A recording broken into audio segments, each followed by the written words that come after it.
Разговараме со господинот Јасмин Реджепи од граѓанската организација Легис. Тие се на терен уште од почетокот на мигрантско-бегалската криза во 2015 година, па и порано, меѓутоа беа присутни на самите почетоци на кризата во Македонија. Господине Реджепи, во изминативе 6 години непрекинато сте во контакт со луѓето кои што бегаат од своите родни земји и транзитираат, се обидуваат да транзитираат низ Македонија. Што се случува од позатворањето на балканската бегалска рута? Вие сте еве секојдневно речиси во контакт со лицата кои што се или во транзитниот центар Винујук во Гевгелија, но ги посетувате и сместените во кампот за бегалци и мигранти во Визбегово. Да, значи во моментот, како и од претходно, работиме се уште и во Визбегово во Скопје, во центарот за азил, а присутни сме и на Табановце горе на северната граница и долу во Гевгелија на јужната граница со Грција.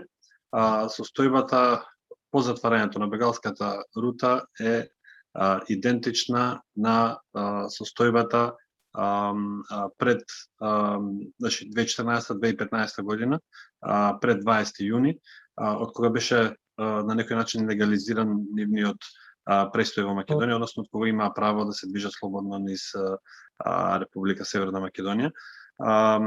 Како и тогаш, колку што беше ризично нивното транзитирање на државата, така после 7-8 март 2016 година до ден денес истото се повторува.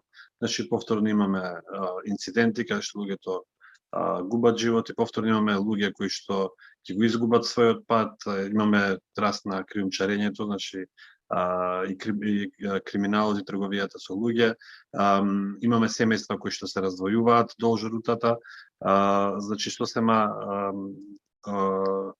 сосема исто како и претходно, и иста е небезбедноста на бегалците кои што се обидуваат да транзитираат низ Република Северна Македонија.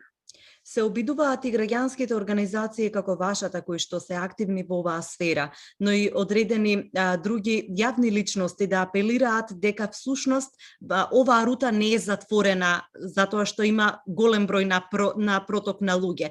Дали ова значи дека ние всушност требаме повторно да го отвориме ова прашање и има ли слух од властите и од меѓународната заедница за она што се случува на некој начин под некаков превес, затоа што стотици луѓе најверојатно минуваат, а никој не сака да се погрежи за безбедноста и на некој начин да се стави во правна рамка овој процес. Тоа е оно што ние 2015 година, некаде април месец, кога се случи големата трагедија со загинувањето на мислам дека тогаш околу 14 бегалци во несреќата со возот, го баравме од тогашната влада, а тоа е да се стави оваа ситуација во правни рамки, односно да им се овозможи на тие луѓе да бидат под заштита на законот, а не да бидат скриени во сенката на криминалот. Значи, доколку поминуваат, доколку се обидуваат да поминат, сето тоа да биде на еден начин кој што би бил прифатлив и за нашата држава, но и меѓународно, односно конкретно за Европската унија, од чија што територија влегуваат во Република Северна Македонија и кон чија што територија нели горе кон Северна и Западна Европа имаат намера бегалците да стигнат. Тоа што го имаме во моментот е дека имаме голема ограда на јужната граница. Србија изгради своја ограда на северната граница. Наместо да се интегрираме во Европа и Европа без граници, Европа само става граници и пречки на нивниот пат. Миграцијата е глобален проблем.